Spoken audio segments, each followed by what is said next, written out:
Hey loves, it's Winnie Jean, and I might have finally learned how to properly install a 360 wig, glueless. Today's video is sponsored by Ashimary hair. They sent me one of their 360 units. I have tried a couple of these and I'm not gonna lie, I'm in love. I like that you have so many styling options with a 360 wig, and today I'm going to show you guys how she looks, just down and cute and giving. Okay, I'm also going to show you a half up style and a ponytail, so we're really going to get into all of the things. This wig is a snug fit 360 because it has these invisible strands in the back that you can tighten up to make it fit your hair really well. Glueless, because who can reach to the back of their head and put glue back there? Like, that's not my superpower. This is their Water Wave Invisi-Strap Snug Fit 360 transparent lace pre everything wig, honey. Okay, she has a grand name because she don't play. But in all seriousness, this is a really pretty wig and it's great quality. I got her in 22 inches, 180% density with the pre-cut lace. It also comes pre-bleached and pre-plucked, and I'm not gonna lie, I'm kind of spoiled at this point. The idea of bleaching knots and plucking and all of that just sounds crazy to me. I will make my own little adjustments, don't get me wrong, but to start from scratch, from the bottom, I ain't doing it. I'm just not.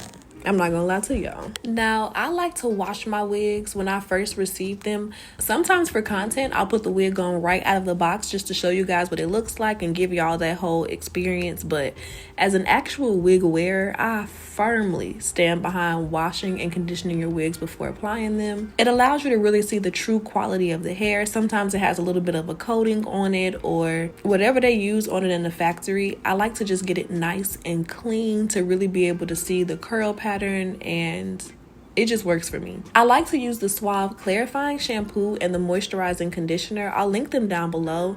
I pick it up at Target. They're super inexpensive, and I like that because I wash a lot of extensions and I don't want to use my good stuff for that. So once I shampooed the hair twice and conditioned it, I let it air dry overnight, and when I popped her on the next day, the curls were nice and fluffy. And y'all know, okay, if you're familiar with my channel, you know I was eating up this little mini fro Diana Ross situation, okay? Y'all really lucky I love y'all, because I wanted to leave her just like this and call it a day. Like, the big fluffy vibes, that's my judge. It's my jam, okay? But I really want to show you how my 360 wig installs have improved. So I'm gonna get into the tea with y'all today, okay? I went ahead and trimmed off any excess behind my ear to make sure that my ear tabs lay nice and flat. Before I go in with my Bold Hold Liquid Gold for a nice glueless install, I'm starting by applying that product in the center, then laying that lace, and then I'm moving to the sides, and I'm doing my best to get these sideburns nice and slick down. But to be honest, laying down sideburns on the lace front is my kryptonite, okay? I am good at so many things, that's just not one of them. I tried a wig recently that came with tape on the sideburns and I loved it. It was technically still a glueless install, which I loved, but having that tape on the sideburns to keep them in place just made my wig install that much better. This wig actually came with tapes, and looking back on it, I wish I would have used them. When I reinstall it, I definitely will. But I wanted to go for a just spray install to show you guys that this can really be a glueless install, give you so much hold and styling options.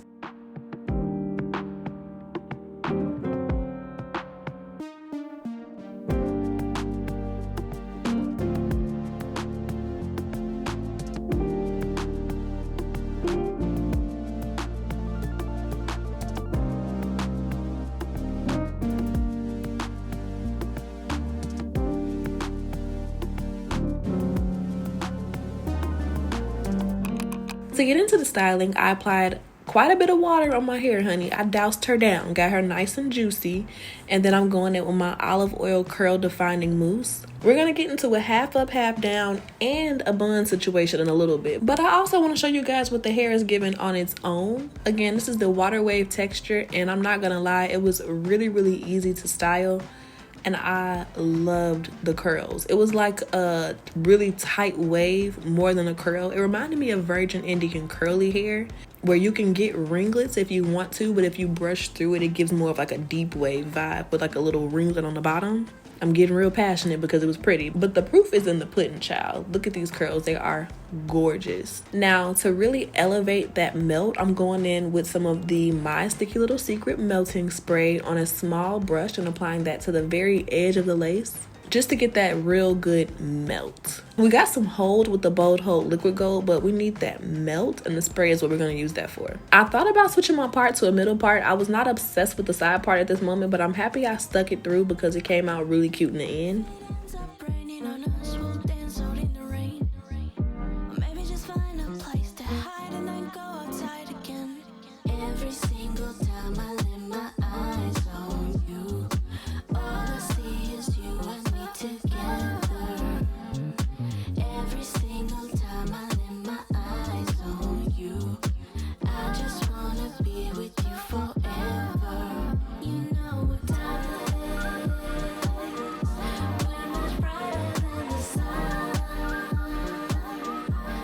I'm just going in with a little bit of bronzer to make sure that the lace is matching my complexion, and this is what the hair looks like down.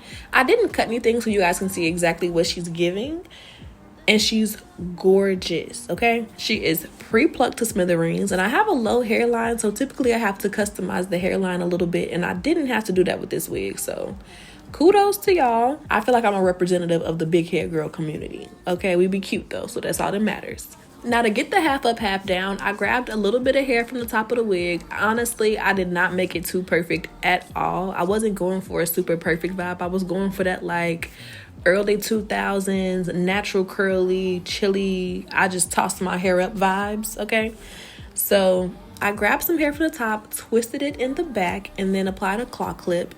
And now I'm just going in and kind of tidying up my edges. I don't want baby hairs. I just want the hair to kind of have a real subtle swoop going towards the back. I don't know how to explain it, but y'all see what it's giving, okay?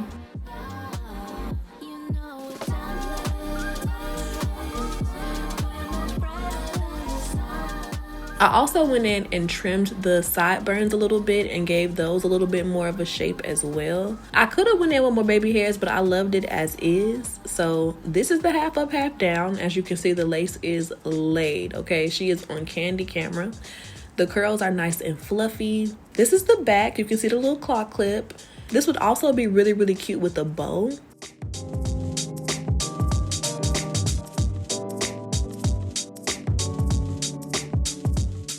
All right, so I went ahead and took that down, and now we're gonna get into the star of the show, the bun, okay? This is where I have a couple more tips and tricks for y'all, because when I first tried this 360 wig, I'm not gonna lie, okay, it was a bit of a learning curve. I'm still learning, but gotta learn something, so let me come back and tell y'all.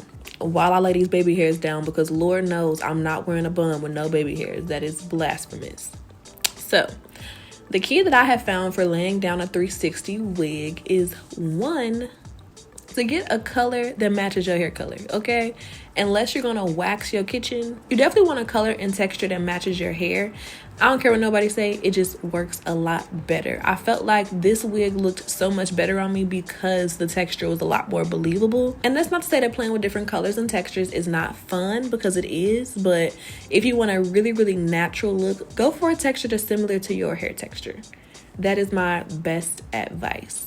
Also, take a little bit of hair out all the way around the perimeter in the back of the wig, and this is going to act as like your back baby hair and really make everything look super natural. A curly bun is messy, it has some tendrils falling down, and it also will camouflage your lace, okay? So as you can see, I took out this thin layer of curls in the back, and I'm applying some mousse to this hair as well, just to get it nice and defined before we go ahead and style it. It's a little long, so to make it more believable, I'm going in with my razor comb, and I'm slowly but surely chopping the hair off. I started a little bit longer, and now I'm working my way down to maybe like 4 to 6 inches. I want it kind of short, but not too short. And once I have it trimmed, I'm applying a little bit of that melting spray to the back, and I follow that up with my elastic band. And this just melts everything into place and makes sure that it's like laid in the back as well. And it's already looking super natural. Those curls add a nice little touch, okay? Now, once I take that elastic band off, this is the bun. I love the idea of not going too crazy with the baby hair, but focusing on kind of molding the hair into this really soft wave in the front. I'm obsessed. Okay, this bun was so cute. This is the back. It came out really, really good. I want to say this is my best 360 install so far. Next, I'm not gonna lie, if I can find somebody to help me, I might try and glue one down, or maybe I can do the tapes by myself. But this is the finished look. I love how it came out. My boyfriend know damn well this ain't my hair. Well, at least I thought he did, but I think I confused him and tricked him a little bit with this one. So if you're looking for something super natural with lots of styling options, this is the perfect wig for you. All the details about this hair and the products that I use in today's video will be down below, and I will see you in my next video. Bye, babes.